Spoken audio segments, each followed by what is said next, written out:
El 26 de febrero del año 2019, los restos sin vida de la jovencita Rosemary Castellón Echeverry, de 16 años de edad, fueron encontrados muy cerca de su casa en un área inmontada de la zona rural de La Picaleña, en la ciudad de Ibagué, departamento de Tolima, Colombia. En el estudio forense que se le practicó, se encontraron señales evidentes de acceso íntimo forzado y heridas en todo el cuerpo. Les habla Argenis y les relato acá todos los pormenores de este lamentable y triste suceso. Rosemary Castellón Echeverry nació en el año 2003, por lo cual para el momento de los hechos tenía 16 años de edad. Era descrita como una joven entusiasta, alegre, muy cariñosa y amable. Como toda joven, tenía muchos sueños y metas que alcanzar. Para ello estudiaba en el grado 11 del Colegio Ciudad Luz y paralelamente hacía un curso de inglés, ya que quería ser médico veterinario porque adoraba los animales y además esa carrera le permitiría ayudar a su familia. Se le consideraba una joven responsable y dedicada a sus estudios, excelente actitud, muy educada y que obtenía muy buenas calificaciones. La adolescente vivía con sus padres y dos hermanos varones mayores que ella en el sector de La Picañalita, ciudad de Ibagué, Colombia. El día en cuestión, el fatídico martes 26 de febrero del 2019, Rosemary, como todos los días, salió muy temprano con la bendición de su madre rumbo a su colegio que le quedaba algo retirado, por lo cual debía tomar transporte público. Llegó al instituto y estuvo ahí toda la mañana en sus actividades escolares. El horario de clases regularmente era desde las 7 a.m. hasta las 3 p.m., pero ya en la tarde la jornada escolar se redujo hasta la 1:30 ese día debido a la elección del personero de la región, por lo cual a esa hora Rosemary partió de vuelta a su casa siendo despedida por sus amigas y profesores. El trayecto entre el colegio y la casa de la chica no duraba más de 10 minutos, a lo sumo unos 15. Por ello, cuando dieron las 4 de la tarde y al notar que la joven no había llegado al hogar, sus familiares empezaron a preocuparse. La muchacha no era de desviarse en su camino ni ir a otros lados, y si lo hacía, antes avisaba y pedía permiso. Diligentemente comenzaron a llamarla a su celular, pero no contestaba, por lo cual la angustia creció.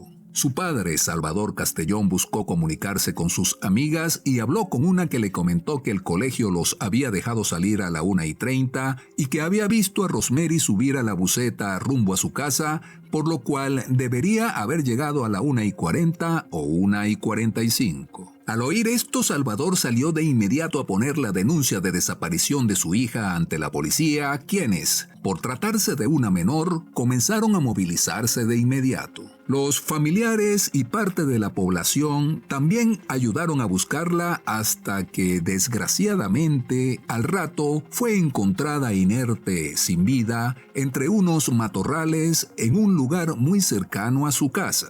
La chica presentaba señales de múltiples heridas, acceso íntimo no consentido y la mayor parte de su cuerpo estaba sin ropa. Una escena muy lamentable. El desalmado agresor inhumanamente había escrito con un bisturí y en mayúsculas en una de las piernas de la chica el nombre Julio, lo que dejaba ver el grado de perturbación que había en su mente. Las autoridades comenzaron las investigaciones mientras la noticia se esparcía como pólvora por todo el país y la indignación y rabia crecía rápidamente. La alcaldía de Ibagué ofreció una recompensa de 30 millones de pesos, unos $7.500, a quien diera información que llevase a la captura del desquiciado autor del hecho. Gran cantidad de personas fueron interrogadas, pero nadie pudo dar una información que sirviera de ayuda y desgraciadamente en la zona en que fue localizado el cuerpo, por ser apartado, no estaban instaladas cámaras de seguridad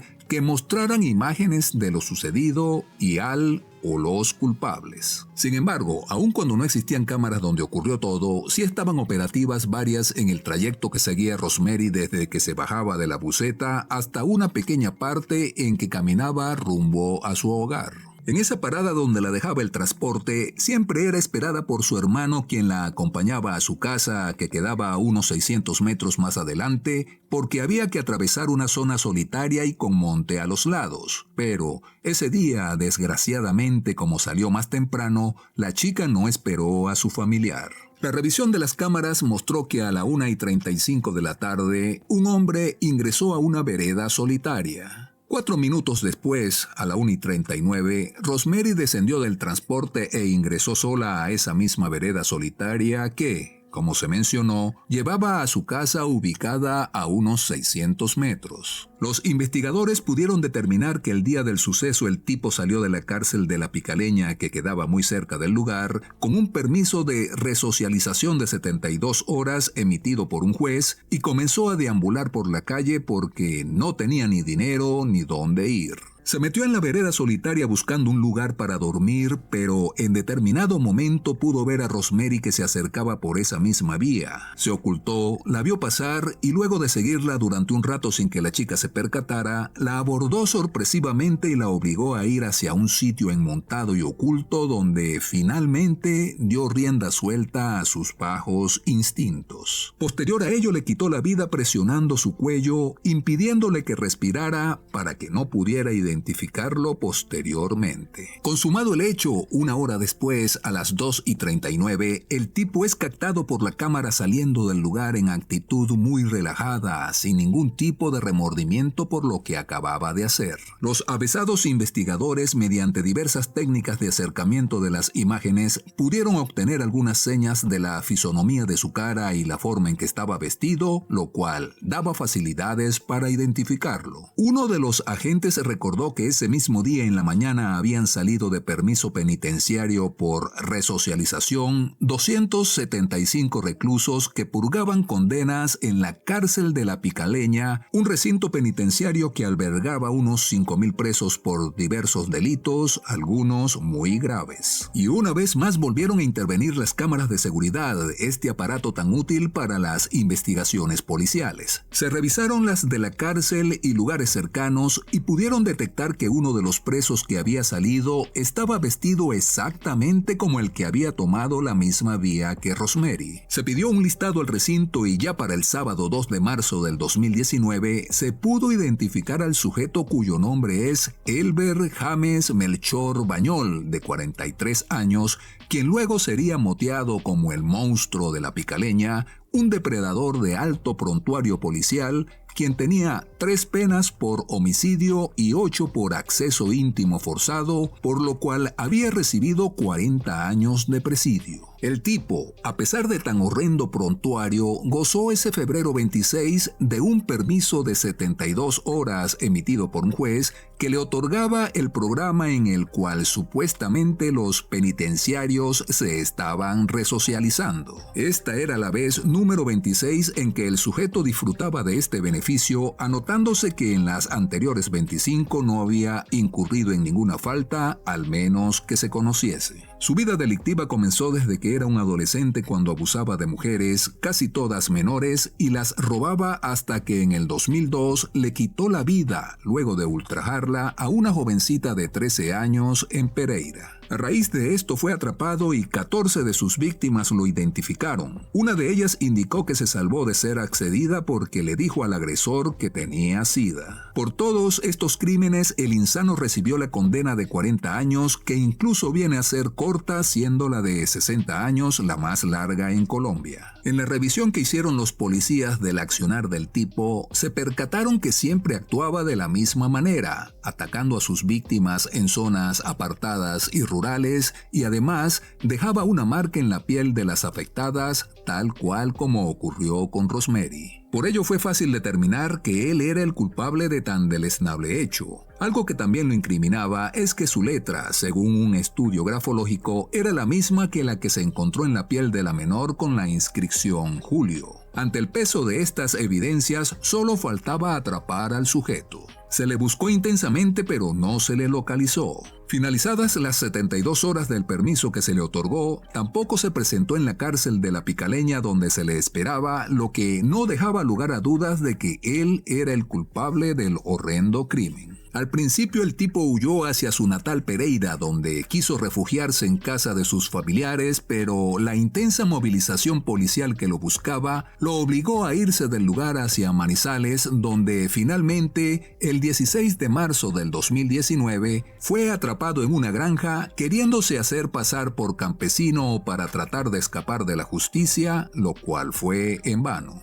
Ya cuando le pusieron los ganchos confesó que él cometió la agresión, pero quiso defenderse alegando que no recordaba lo que había pasado ni cómo lo había hecho. La familia de Rosemary, Ibagué y todo el país estaban horrorizados de que un juez, a pesar del prontuario policial del implicado, hubiese podido otorgarle el permiso de 72 horas a un sujeto como Melchor. Lo consideraban inexplicable y pensaban que simplemente el hombre de leyes firmó sin revisar a conciencia el expediente del sujeto. Algunos de los requisitos para optar a este beneficio habían sido cumplidos por el tipo, como haber pagado 1/3 de la pena, buen comportamiento y además graduarse de bachiller. Pero un requisito imprescindible que debían cumplir las autoridades del centro penitenciario era hacerle una evaluación psiquiátrica profunda, requisito indispensable que nunca se llevó a cabo. El hombre fue juzgado y en mayo de ese mismo año 2019, el tipo fue condenado a 60 años de prisión sin ningún beneficio, pena que se sumaba a las otras 2 que ya purgaba y que debía cumplir en la cárcel de La Picaleña, pero de la cual tuvo que ser transferido por amenazas en su contra por parte de los reclusos del centro.